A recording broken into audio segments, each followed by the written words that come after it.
everybody, and welcome to this edition of HCAM Sports Talk. Coming up in just a bit, we'll have Andy Barron from MyFM 101.3, as well as Jared Keene and Steve Watson on to talk some NFL football and those crazy conference championship games.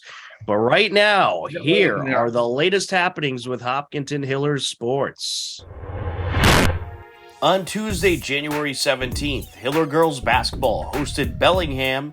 Hillers led 20-14 heading into the second half. Yeah, it got tipped out of her hands again by the defender behind her. Flanagan to Davies. Out to the wing, Restagini. Count it! There it is. That's that triangle offense. 3-ball for Tegan Restagini, her second three of the game. She has 8 points, and the Hillers are rolling. You got a 12-point lead here. Right, they're going to need some other contributions scoring-wise. For three, Restagini, count it! Tegan Restagini feeling it. Hillers making a line change. Caroline Kane on the entry. Ooh, get it in. Get it in there. Over to the corner, up for three, McCann! Knocks it down! Around the perimeter, Kane driving it. Over to McCann for three! Count it! Yeah, there was a little contact there. McCann back to Davies. Restagini for three. Count it! She's feeling it from out there tonight.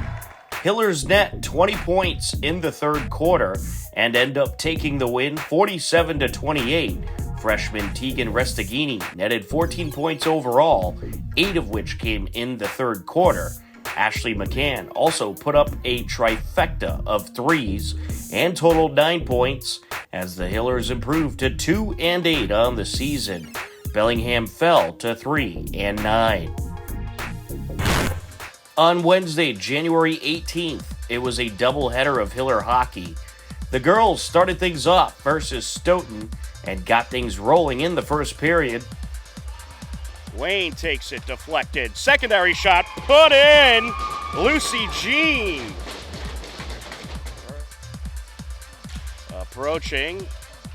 And now out in front as Kelly trying to put it in. And she does.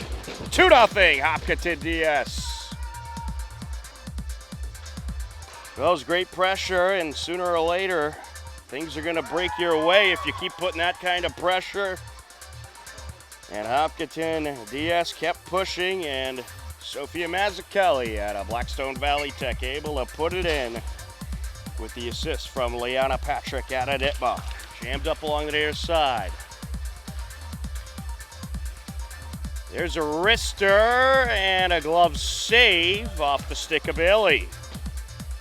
Kelly Bailey out of Nitmuck, a senior. There are 5-6 seniors on the roster for Hopkinton to Sherborne. Oh, wait, they're giving her to the goal, it looks like.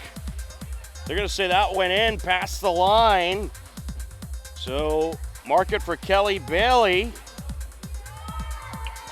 And that's going to make it a 3-0 game at 1:27 left to go in the first period. Patrick back in the face-off circle. Wayne, top of the circle, off the defender she goes. Into the slot area. Patrick with a shot, it's in! Nice shot there by Liana Patrick. Hopkinton Dover Sherborne Girls Co-op drops 4 goals in the first period and ended up taking the game via a 6-0 shutout. Hiller Girls Co-op improves to 3-6-1 on the season. In the boys' game, Hillers celebrated senior night prior to hosting Norton. 12 seniors were recognized for their terrific contributions to the program. And now, your 2023 Hopkinton Hillers seniors. Number 1, Jack Glenn. Harris, Karen, and Glenn. Number 4, Hobbit Nera. Karen, Martha, and Sumi. Number 5, Joe Scardino. Terrence, Michelle, and Steve. Number 6, Drew Morse. Terrence, Lauren, and Peter. Number 7, Dylan Mansler. Terrence, Kristen, and Chris. Number 9, Ryan Title. Terrence, Karen, and Dave. Number 13, Eric Crow.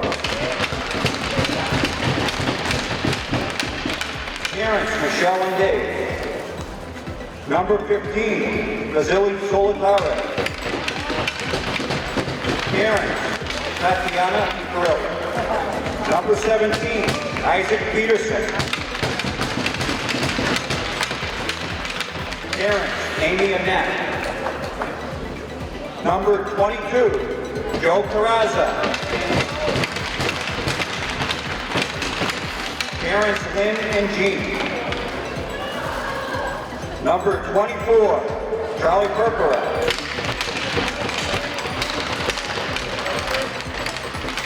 Terrence, Priscilla, and Ben. Number 25, Ryan Brennan. Terrence, Kim, and Tim. There's your 2023 Hopkinton Hillers seniors. Thank you, seniors, for the memories you have provided us, and good luck with the rest of the season. After senior night, the Hillers got things rolling. It was a 2-0 Hiller lead heading into the second period. 2 as the Hillers look to put the pressure on right off the bat. Carrazza diverted. Leaves it out in front. Shot, Mara in! What a start to the second period for the Hillers. Manser, wrister, in! Wow! What a shot! Dylan Manser puts it in from long distance, and it's 4-0 Hillers. Mara pops it off the board, so now here goes Pavid Mara, backhander in! You got Pavid Mara coming down the ice, one-on-one with the goaltender. It typically will not go your way. Up behind the net, Ian Tosca comes out with it, pops it off the boards. One-timer by Morse! Wow! Bring in the fire, Drew Morse! Hopkinton adds 4 more goals in the second period and would add another in the third to take the senior night game 7-0. The boys improved to 9-2-0 on the season. And we are underway. Lancers win the jump ball, but an immediate turnover as Chatton takes it to the rack and slams it down. How about that to start? Wow. On Friday, January 20th, Hiller boys basketball hosted Norton. It was a 13-12 Hiller lead heading into the second quarter. With the rebound, Hyman to the corner, around the horn they go. Chatton. Oh, sweet. Great feed of Pantera, and he finishes. Need another time? No good. Rebound there by Dedejian. Hyman. Back to Dedejian for Looks three. good. Count it! Good response by the Hillers, by Ogleville. Hillers trying to respond. Chatton for three. Oh. Got it! Thomas Chatton with 7 points. Battle it out as Clary away from DeLuca. Oh, Ooh. nice D. Marinelli was about to shoot, and now it's Beautiful. taken coast to coast. That is Jack Iannelli. Tommy point right there. Tommy. And it's going to There be it is. taken away. Chatton feeds Hyman. Hyman to the rack. Yes! Cho driving in. Oh. Yes! As he's falling. That's a heck of an athletic move by Connor. Pick it up. Now Marinelli going to launch Oh. the deep two, and it's good. That's a really big hoop for them. Just That was going actually into- a three just behind the line there. Chatton trying to respond. Oh! We have a shootout. Hillers explode for 28 second quarter points and would end up taking the game 72-58. Senior Thomas Chatton dropped 21 points overall in the victory.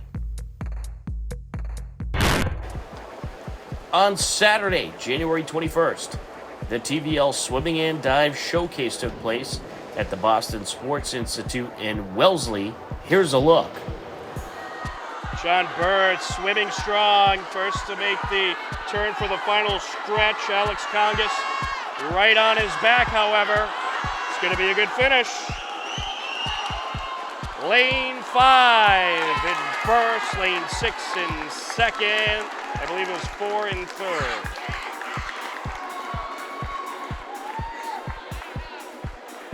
So, John Bird gets the first place finish.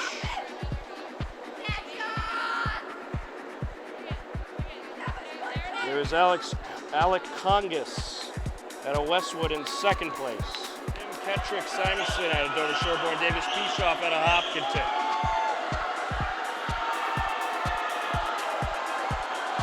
And it looks like it's going to be Dover Sherborne taking first, Westwood second, Hopkinton third. It was a very good competitive showcase. Congratulations to the Norton girls and Westwood boys, who both took first place. Hopkinton girls finished in 7th place, and the boys finished 3rd in the TVL Showdown. View the full competition at our YouTube page, youtube.com/HCAMTV. Hello, everybody, and welcome into this segment. Joining us on the show to talk some NFL football, we have Andy Barron from MyFM 101.3, the voice of the Milford Scarlet Hawks and Nipmuc Warriors, Steve Watson, and HCAM contributor Jared Keene. Guys, how are you? Doing good. All right. Doing good, Tom. We had the 2 conference championship games, and pretty much all of us were wrong about just about everything. The Philadelphia Eagles absolutely crushed the 49ers. Things were just an absolute nightmare for the 49ers in that game. They just could not get anything going. Very, very rough game to watch if you were pulling for the 49ers like I was. And then, of course, you had Cincinnati and Kansas City. Some controversy in that game with the officiating, but Kansas City ended up getting the win. Let's start off with the 49ers and Philly. It seemed that nothing at all went the 49ers' way. You had Brock Purdy get hurt in the game. They had to bring in their 4th-string quarterback. What was his name? Josh Johnson. Josh Johnson. Okay, they had to bring in Josh Johnson. As soon as they did that, I said, oh no, this is not going well for the 49ers. And he is just not a Super Bowl caliber quarterback at all. Hence why he's a 4th string. But boy, what a nightmare scenario for the 49ers. But I guess you got to praise Philly a little bit for getting the win in that one. Jared, congratulations. You're the only one who got that one right. So that helped you in our picks. But overall thoughts, 49ers, Philly. Andy, we'll start with you. Horrible. Absolutely horrible. The 49ers were not prepared for that game. None whatsoever. How many more times is this team going to keep riding Kyle Shanahan? He doesn't have it. And I was telling Jared this before we came on the air. I am amazed. He's been to 3 conference championship games. Oh, and a Super Bowl, by the way, 28-3. This guy doesn't have it. He doesn't have it. He's holding this team back. That team is good enough. They are talented enough. But look, Brock Purdy going out, Josh Johnson coming in, 13 teams in 10 years, not going to bode well. In Philadelphia, that game was over in the second quarter. And Devontae Smith did not catch that pass. When is the NFL going to start stepping in and start doing something about these horrendous calls? I'm sick and tired of it. They're so quick to get up to the line, and I'm so furious with this. I'm just so tired of this. Like, do we need more replays? No. We need more training, more communication. I mean, they're so quick to make a decision, but then they take 10 minutes to make another decision. It's just horrible. Both games were just absolutely terrible. I'm not saying that was going to change the outcome of that game, because it wasn't. Philadelphia was a better team. They're in the Super Bowl. They deserve to be there. But just what more can you say? The 49ers coaching is the problem. I think you got to put a little fault on the coaching for not challenging that Devontae Smith catch. Yes, but I also blame the NFL too. Something needs to be done here, and I know it's easier said than done, but I think that, people just get too caught up in the moment, and it was a spectacular play, but it wasn't a catch. He dropped the ball. I could even see that. And I know these officials. It's a tough job. It is. The game moves too fast. It's just too fast, and it's getting faster and faster. But perhaps we need more of the review system involved in some of these calls. And we'll get back to this topic in a moment, but we do have some breaking news. Sean Payton, the former head coach of the New Orleans Saints, is back in the NFL. The Denver Broncos finalized a deal Tuesday, which is the day we're recording this show, to acquire their next head coach from the New Orleans Saints. NFL Network insiders Ian Rappaport and Tom Pellisario reported per sources, New Orleans will receive a 2023 first-round pick, number 29 overall, and a 2024 second-round selection from Denver in exchange for Sean Payton's services, as well as a future third-round pick. Rappaport added Payton was still under contract with the Saints despite stepping down after the 2021 season. So there you have it, Sean Payton to the Broncos, and the Broncos are giving New Orleans their first overall pick in the 2023 draft, as well as a 2024 second-round selection. Wow. That is two huge picks there for Sean Payton. Let's talk about this. I think this is something we have to address right now. Steve, I know you're a big Sean Payton guy. What are your thoughts on this? Do you think that New Orleans is, or do you think that Denver is giving up a little bit too much with that first overall pick in the 2023 draft and that second round pick? As you're right, I do have high regard for Sean Payton. If we couldn't have Coach Belichick here, I'd want Sean Payton. I think he's the second best coach in this modern era of football. So a great hire by the Broncos. The price tag, I think, is a bit steep. But when you haven't made the playoffs in 7 years, your fan base is furious. You have new owners. This past year was just embarrassing for them. It was horrendous. You had a great defense, and your offense couldn't do anything right. But it does reek of desperation a bit. That's a high price tag, and they gave up a lot to get Russell Wilson. They gave up the 3 first-round picks to get him. Now you're giving up another one to get Sean Payton and a second-round pick. So they're banking on what they have now. They're banking on that he can fix that.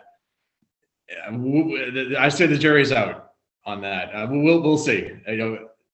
He didn't have much to work with in New Orleans in 2006 when he took over there. He did a great job there fixing that situation.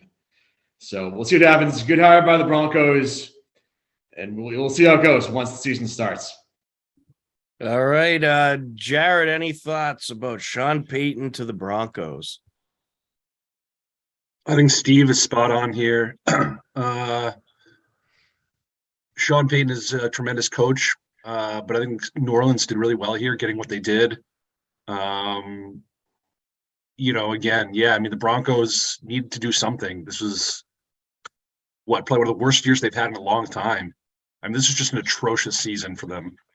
I don't think it probably could have gone much worse, to be quite frank.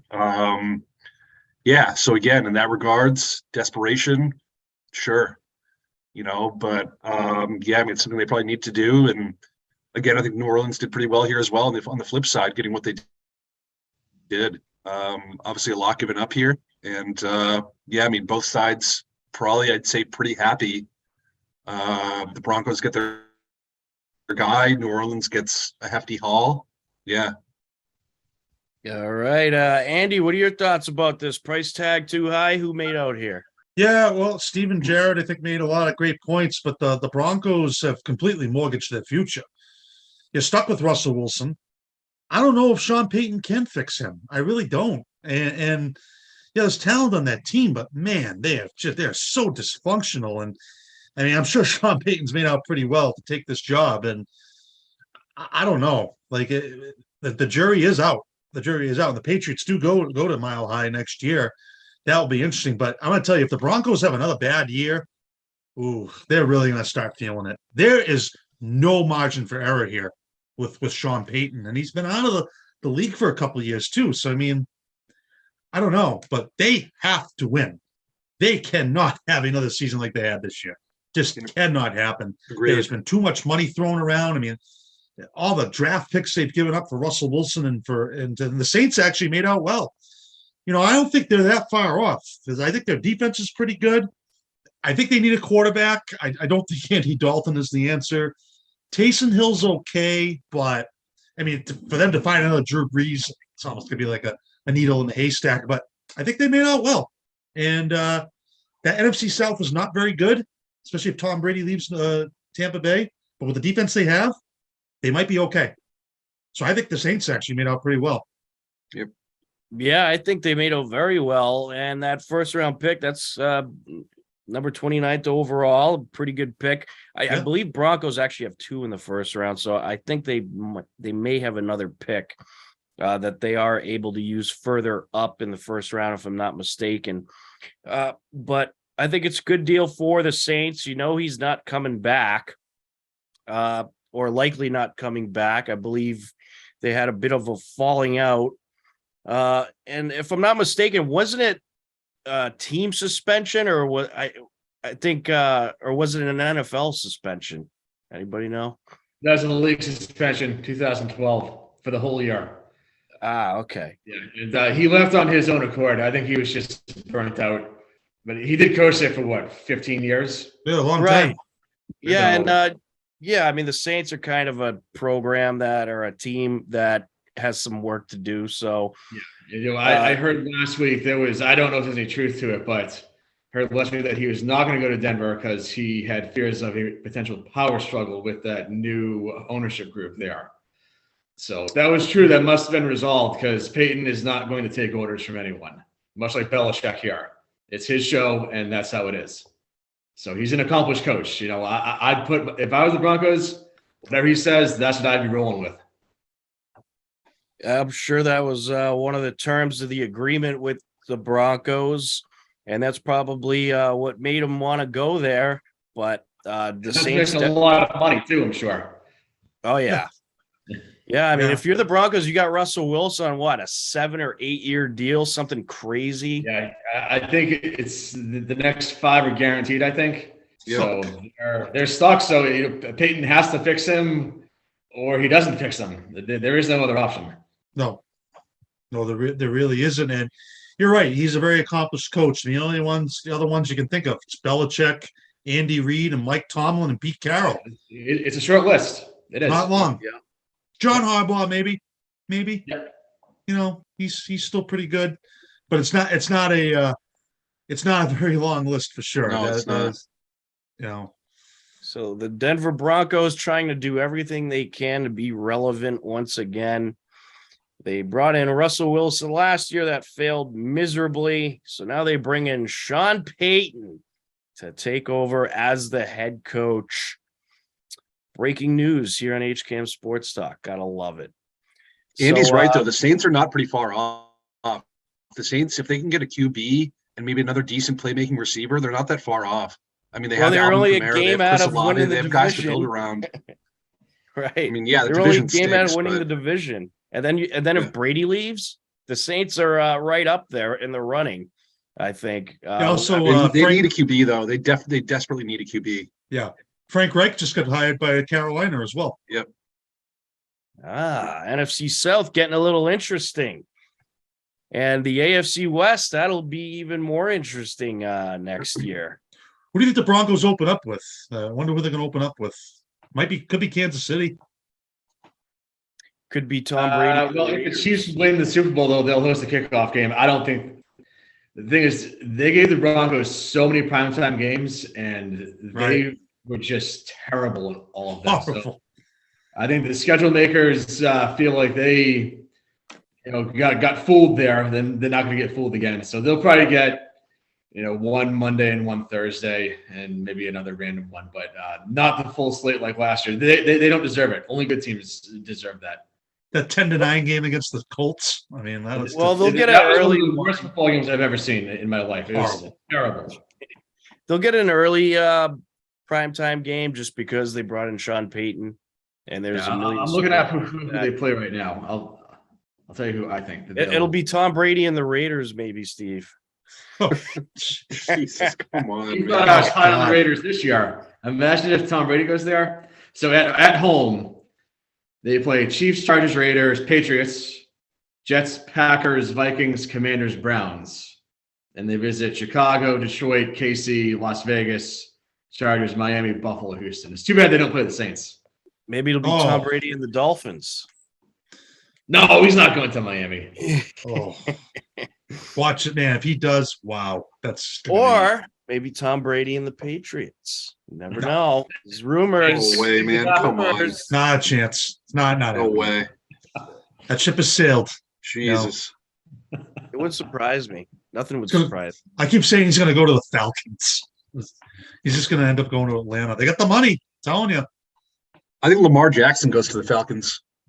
Really? I can see that. Yeah. Yeah, I could see that because, like I said, the Falcons, they have got a lot of money, all right? Yep. And they got some talent on that team. Wouldn't shock me at all. You want to talk about making the NFC South interesting? There you go. Oh, yeah. Yeah.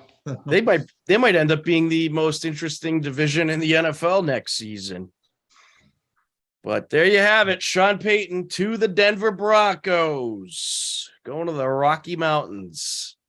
All right, let's get back into these conference championship games we were talking about. Totally forgot what we have already talked about, but we'll try to pick up from where we left off. I think we got Andy's thoughts, if I'm correct. Jared, thoughts on 49ers, Philly? Congratulations. Besides Mike actually predicted Philly as well.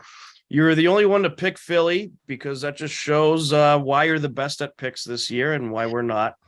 What are your thoughts on this game? Or what were your thoughts on this? Hey, sometimes you get lucky. Sometimes you get lucky. I mean, sometimes I don't even know some of my picks until the moment of. But sometimes you just kind of have a hunch, and I got lucky here. But Philly was ready. Philly's the better team there. Obviously, again, the quarterback situation didn't help, but Philly was ready. I think even if SF throws everything they had at them, Philly was going to be ready. You could see it in the way Philly played. Yeah, again, complete team, both sides of the ball. I mean, again, it's probably going to be pretty easy who I'm going to pick in the Super Bowl.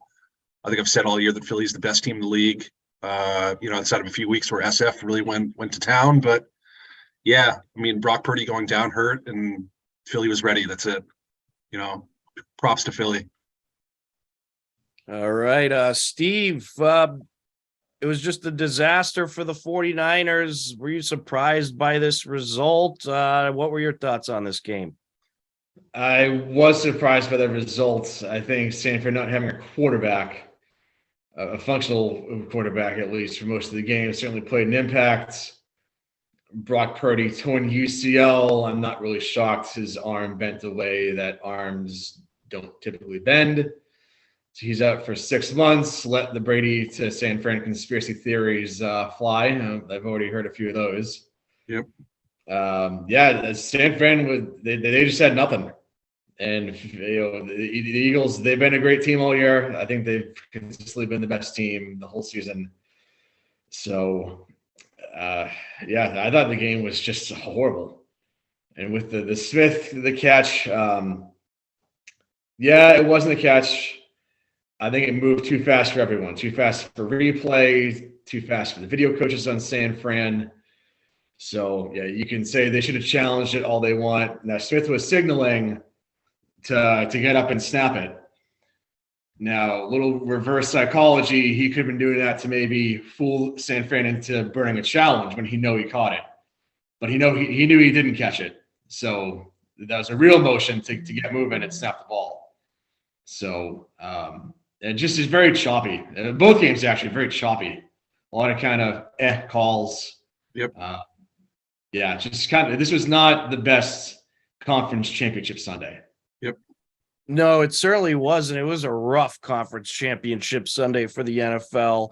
And if I'm San Francisco, though, I mean, on those big catches, one little bobble, one little, motion where the ball even looks like it's hitting the ground, you get that overturned every time now.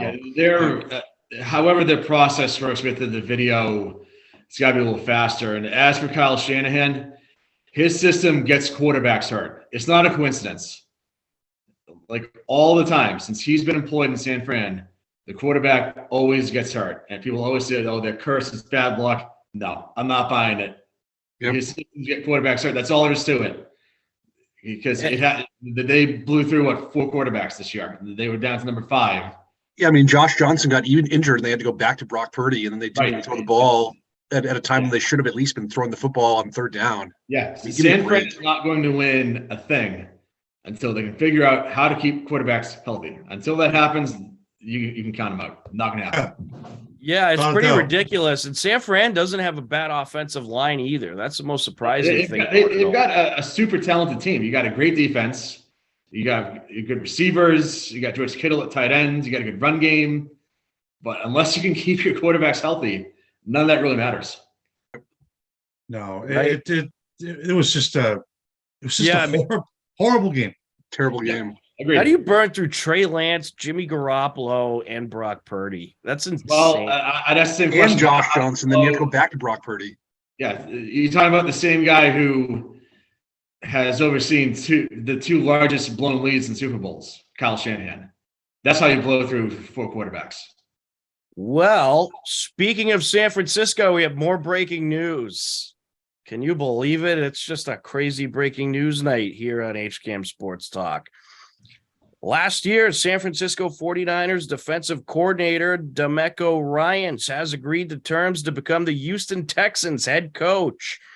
NFL Network insider Ian Rappaport reported Tuesday per a source. So the 49ers losing their defensive coordinator, DeMeco Ryans, to the Houston Texans as their head coach. So obviously the rough performance in that conference championship game did not deter the Texans from scooping up the 49ers defensive coordinator as their new head coach. I think it's a good pickup by the Texans. You look at what that 49ers defense did last year. They were really impressive. And I would say this is one of the coordinators in the league that I was certainly looking at as a possible head coaching candidate, but it's going to make life a little difficult for the 49ers, I think, as they'll have to likely bring in a somewhat new defensive scheme. Any thoughts on DeMeco Ryans heading to Houston, guys? I'm not surprised by this at all. I've heard about this for the last couple of days. I think this is a shoe-in. I mean, DeMeco Ryans, if I believe, if I'm correct, played for the Texans, was a great player for the Texans. Yeah, I'm not surprised by this at all. Shoe-in should be a great fit there. Obviously, the Texans get a great, a great person for their job. Yeah, not surprised by this at all. I just saw that Derek Carr was named to the Pro Bowl as an alternate for Joe Burrow. That's pretty funny. Yeah, as I said, I think it's a good pickup by the Texans. That 49ers defense, they were the most impressive defense in the league, I would say, besides obviously the conference championship game. But speaking of conference championships, let's get some thoughts about the AFC championship. A very rough ending if you're rooting for the Bengals. Now that call on Mahomes where the defender pushed him out of bounds, yes, it was a penalty. I wish they didn't call it. I don't think in that situation you should in a conference championship game, but very stupid penalty by the Cincinnati Bengal there. I forget the guy's name who did it, but not very smart. But I thought the officiating kind of overshadowed in general what happened in this game. I think they should have let him play more. There was a lot of ticky-tack stuff called that I didn't really like, especially for a conference championship game. And it looked like at times the officials are trying to steal the spotlight in this one. And in a way they kind of did. So I thought that was unfortunate. I think in these conference championship games that you have to be very loose with what you call, which essentially, I mean, try not to call anything that's really going to alter the game unless it needs to be called. I just thought it was a horribly officiated game, especially for a conference championship game. Wasn't thrilled with it. Had a suspenseful ending like we all expected this one too. But yeah, again, one of these big conference championship games, you get the officials kind of overshadowing what happened on the field. I think that's unfortunate. Andy, what were your thoughts about Bengals Chiefs? Tom, we were talking about this, and again, it is unfortunate because it did overshadow the game. There were just too many. There's just been too many bad calls, and I remember I said this earlier in the season that this was going to become a problem down the stretch. Lo and behold, it did. 3rd and 9, Chiefs don't pick up the first down, and then 30 seconds later, they replay the down without literally no explanation. I've never seen anything like that. And keep in mind, I'm not a fan of either one of these teams, so it doesn't really matter to me who won. But that is just, you can't make that call. You can't. And again, this is where I think the problem lies, is that if there's anything in question, then someone in the NFL has to be back in New York, be like, stop, we need to take a look at this. Just going back to what happened with Devontae Smith. And how about the other play? What was it? They called it a first down when he like extended his hand. Like one of the Chiefs receivers did that, and they gave him a first down. He was already down. Like, just too many bad calls, or too quick to make a call. And it's really ruining the game. And, I don't know. It didn't seem like to me they wanted the Bengals in the Super Bowl. It seemed like to me they wanted the Chiefs in. That's just something that I've read. Maybe I'm wrong, but it became very evident to me that they were not on the Bengals' side. Now, they made a lot of mistakes too. You can't do that roughing the passer call. It was the right call, whether you disagree with it or agree with it or not. But that 3rd and 9, that was one of the worst calls I've ever seen, ever. Like I think I told Steve this. It was like almost like the Jacksonville Cleveland game, the Bottlegate game that happened 23 years ago. It was like the same exact thing. You can't just go back and redo a play. You can't do that.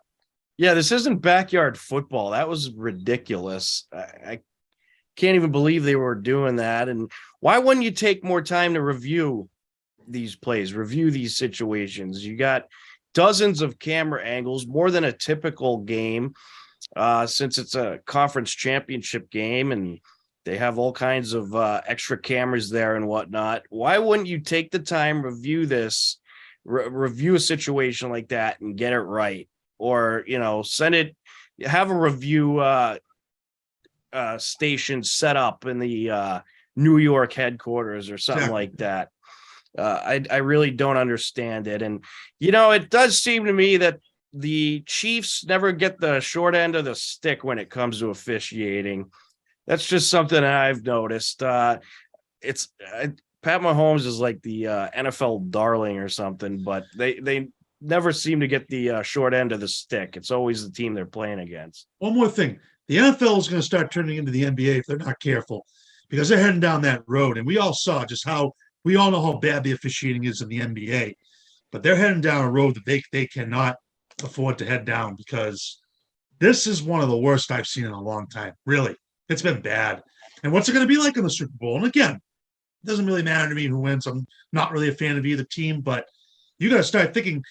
But the other problem, real quick, they can't just keep throwing random crews. They need to just select a crew. This is who's going in. That's it. That's the problem. You keep putting all these other guys, they haven't worked together. They don't know how to work together.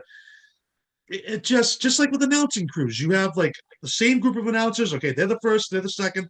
You've got to do that with the officiating too. I think that's a big problem. Yeah, I think you're definitely right on that. You need officials who are familiar with each other for sure. Jared, thoughts on Bengals and Chiefs? One of the worst officiated games in a long time. Yeah, the officiating was just atrocious. Andy couldn't be more right. Yeah, I don't, I was definitely pulling for the Bengals. This was this stung a little bit. I'm not a huge Bengals fan, but I was definitely pulling for the Bengals. And again, yeah, I mean, to kind of have it seem like the refs were against the Bengals here was a bit ridiculous. But reffing aside, the Bengals lost this game because their offensive line was atrocious this game. The amount of sacks they gave up when they could have been, getting the ball downfield, doing what they do best, making plays. Ultimately, though, what it came down to, obviously, the Sky Moore return, massive return by Sky Moore. It was at 27 yards, 30 yards. That's huge in that situation. Absolutely massive. The personal foul call, unfortunate. Right call, but yeah, I mean, that was the actual difference. And then, you give Mahomes credit, whether you like the guy or not. The guy deserves credit. Clearly hobbling out there, clearly not 100%. Still finds a way to win the game, help his team win the game. Yeah. If you're the Bengals, why wouldn't you smash Mahomes all game long? Just go after him. That he's a little beat up. He has a high ankle sprain. Put some more pressure on him. Every play they should have been trying to smash into him. I know when you blitz Mahomes, sometimes it backfires, but he looked a little slower than normal. He didn't seem like he was full speed. He has a high ankle sprain, which is an injury that usually lasts a few weeks. And he was certainly better than he looked better than he did against the Jaguars. But, if you gave him a couple of good hits, that it would have made an impact. Steve, thoughts on Bengals Chiefs? I think the problem with the officiating, as has been alluded to, is these mixed crews, because they assign by position, not by crew, because they grade by position. Yep. So, and it doesn't work. The issue with the 3rd and 9 was the communication and the logistics. That's why it happened. That's why it looked bad. That's why everyone's outraged. If you had a crew assigned, not a mixed crew, maybe that situation could have been averted. I'm willing to bet it probably would have been. So that's part of the issue. I don't get why they do it. You're working with guys that you haven't worked with all year. Then you won't work with next year. They keep the crews largely the same. So, I get it. You want to grade by position, all that stuff, but you got to grade the crews and the crew performance. Yep. No one cares how each person on the team does. You grade the team, the crew. So that's really the root of the problem there. Why you see all this lousy officiating. As for the game itself, kind of choppy. Now this team is overly impressive. I think he was going to say not overly impressive. Steve's internet. Gotta love it. The other thing I just wanted to piggyback off real quick what Steve said. The NBA, they keep their crews the same in the playoffs, which, again, I know I have a problem with their officiating, but at least they're consistent. That right. It's a massive problem. Yeah, I mean, why do they even do that? Why is it like, oh, we're going to pick an all-star crew for this instead of just the best crews that you have? The best crew. Yeah. It's a problem. Give me the best crew, straight up. That's it. Right. That's it. You're making this more complicated than it needs to be. Do you think, and let me get your opinion on this. I think the NFL likes doing stuff like this. They like stirring up the pot. They like the drama. Oh, you know what? Because it generates headlines. Yep. Exactly. But people are getting tired of it. They dominate the news cycle, and quite frankly, often they do. Well, for better or worse. Sometimes it's for the wrong reasons. But if they're in the news, they're happy about it. Well, you know what they say. No headlines are bad headlines. Yeah. And I think that's kind of how the NFL does think. They know people are going to come back next season and watch, regardless if the officiating was terrible in the Super Bowl or a conference championship. They know people are still going to watch it.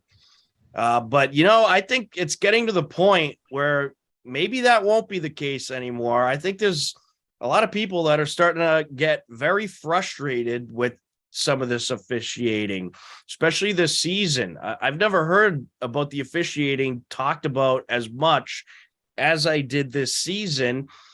And I think it's starting to get to people. And I think there is a limit to how much bad officiating you can have until people start not really taking the NFL seriously, or perhaps watching less of these games or paying attention less.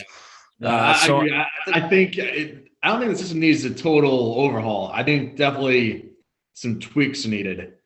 Just making those full time, not doing all-star careers in the playoffs. More replay from upstairs. The fast reviews they have, stuff like that.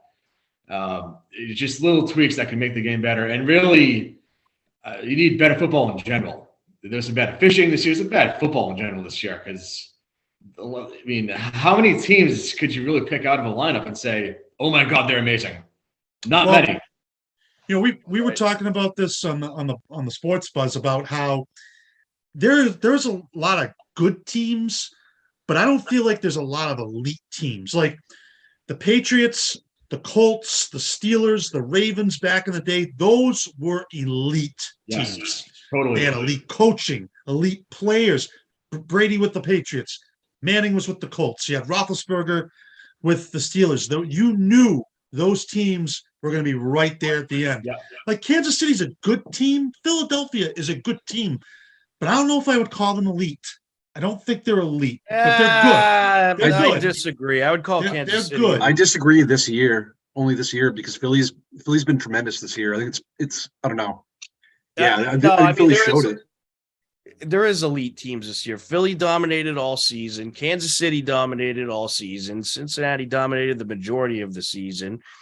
Buffalo dominated all season. I consider them elite. So there's a few elite teams. There's just maybe not as many as years past. Maybe and honestly, Brady and Manning, they're the gold standard.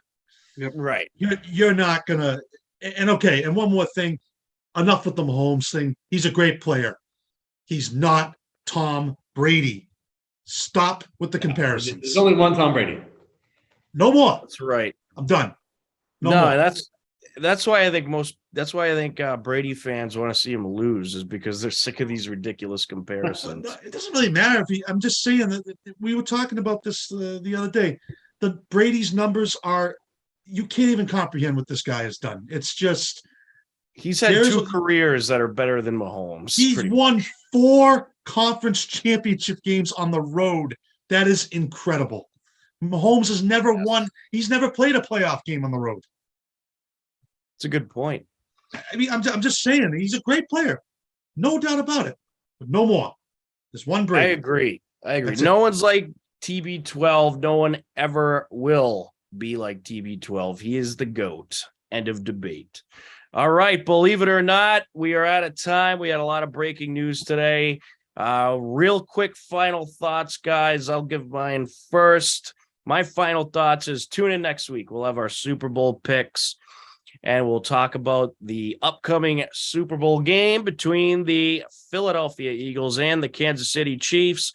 And for those of you wondering, as far as points, Jared 190, Steve 189. I'm in third at 184, Andy at 183, Mike at 174. Oh, wait, no, that's last week. Mike is at 180 in last place. Andy's at 184, tied with me at 184. Steve is 190, Jared's 194. So we shall see who will win. There'll be a lot of props we'll have as well for the Super Bowl, make things a little interesting. Steve, any final thoughts? Yeah, I don't love the Super Bowl matchup as a Pats fan. I'm sure none of us do. Was really hoping for Cincy, San Fran. And we're on to hockey season full time. Go Bees. All right. And we'll certainly be talking about them in the coming weeks. Jared, any final thoughts? Yeah, I'm going to piggyback off Steve. Go Bees, but what's the deal with losing 3 in a row here? This is ridiculous. I don't know. I mean, we'll turn it around. Not acceptable. Unacceptable. That Yeah, loss to road trip. Tampa the other night was atrocious. My Go Bees though. That's my final thought. There you go. Mine is LeBron. Ha. You Oh lost. gosh, that was ridiculous. That was so insane. Andy, any final Crimea thought? River. Saturday night, I actually I watched a WWE pay-per-view, the Royal Rumble, and I actually Awesome. was very impressed. I will admit, what was that one move I saw? The two guys come off the top ropes and close on each other. That got me out of my seat. Listen, I'm starting to get a little interested again now that Vince is gone. I don't know. I was impressed, I will admit. And the crowd, they were into it. They were loud. Haven't seen that in a long time. I'm not saying that this is going to be like it was in the 80s and 90s. No. Let's guys, they can't touch that. Okay. That was a different time and a different era. But I will admit, I was impressed. And I think WrestleMania, I think it's probably going to be pretty good. Yeah, I agree. brother. Spot on. Is that All your right. Macho Man impression? That's awesome. Macho Man Randy Savage. All right, that's going to do it. We're out of time. For Steve Watson, Jared Keene, Andy Barron, I'm Tom Nappy. This has been HCAM Sports Talk. Thanks for joining us, and stay tuned for more Hiller highlights. Also on Wednesday, boys hockey hosted Dedham. The Hillers got things started in the first period. And we have a score in this game. Hillers have had some good-looking shots in this first period. Speaking of that, Manser sends it wide. Back to the blue line now. Manser sends it across. Mara approaching. Takes it, and he'll put it in! That'll make it 2-0 Hillers. Pavitt Mara. The Hillers added more in the second period. And there's a shot turned away by Carranza, and then it's put in! Off the rebound, able to put it in. That is going to be, I believe it was Mara off the rebound.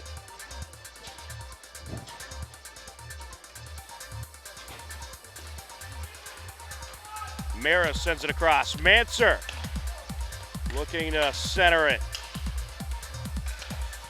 Zoltarov. Feeds it over to Manser.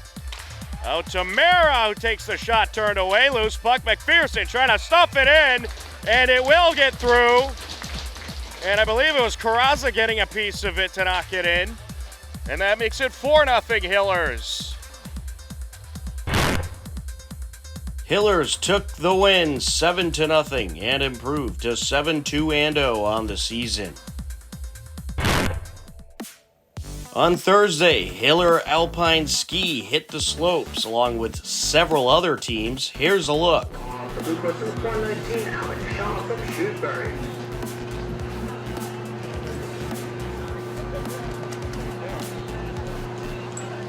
Time progress number 414, Taylor Hansel. 32.39 on the course for 740. Adelaide Hannah from Massachusetts. Time for number 1119, 24.33 on the course for 915. Jack Thorne from Algonquin. Time for number 914, Delgadeo, 25.46 on the course for 514. Evan Darby from Western. You can view the whole ski meet at our YouTube page, youtube.com/HCAMTV. Hiller Girls Hockey hosted Leominster on Friday, January 13th. It was a 1-0 Leominster lead heading into the second period. Run, all kinds of traffic, and it's popped in. Well, too much pressure for Hopkinton. Dover Sherborne to handle. Good job by Leominster. Down in the high slot, sent wide. It looks like Colorado trying to cover it up here. And was that put in? Hollerup may have lost the puck, and then it looks like Simkowitz able to put it in as we hit 6.5 minutes left to go in the second period. There's Zarister. And loose puck, backhander, it's put in! Amanda Allen makes it 4-0 Leominster. And she goes to Alyssa Allen. You got Amanda and Alyssa. To the slot, shot, put in! What a good look Carly Ewa had. Leominster tallied 4 goals in the second period and would take the game 6-1. Hopkinton falls to 2-5-1 on the season. Also on Friday, Hiller Boys basketball hosted Dedham. Wally Henneberry and Steve Spector on the call. There it is. Right there. Oh, There nice. He's got Pantera in the corner. Well, he seemed a little hesitant to put that one up again. Three-pointer for Tommy Chatton right there. That's a momentum swing right there. Just misses over the rebound. Oh, that's great. Nice play. Anthony DeLuca. And that's Will Fitzgerald for 2. And he got left alone underneath. Oh. And a three-pointer for Tommy Chatton. The game was tied at 28 apiece after the first half. Put it in. And here's Iannelli getting in a little bit of trouble there. Gets it around to Tommy Chatton. Puts it over to Cole Deese. Eisenroth for 3. Sweet. And that's Tommy Chatton with the rebound. He's going to bring it up himself. Oh, nice fake pass. And he takes it for 3. That's another three-pointer for Tommy Chatton. He's got 18 points tonight. They got a 5-point lead. There's another turnover, and here comes Jack Iannelli up to Tommy Chatton. Whoa! Showtime. Tommy Chatton throws down the two-handed jam. Division's going to put the ball in. And he gets it to Chatton in the corner, who puts up a 3. And he's got another one. Oh, man, he's smoking tonight. Yeah, that's 23 points for Tommy. Like Dedham. They get the ball out. And there's a three-pointer. That's one way to bring the net down. And that's by Dedejian. 3 points for him. Biggest lead of the day, tonight, Gresham. Yeah, very good defense there. And now let's see if what the Hillers here can do on D. They get the ball into Kumchik's hands. Oh, there's a three-pointer for Joey Mansauer. Wow. Easy, there's a foul. Now there's Zach Hyman's got it. He takes it up for a layup and he hits it. Great layup by Zach Hyman. The Hillers hung on and took the game 63-60. The Hillers improved to 5-4 on the season.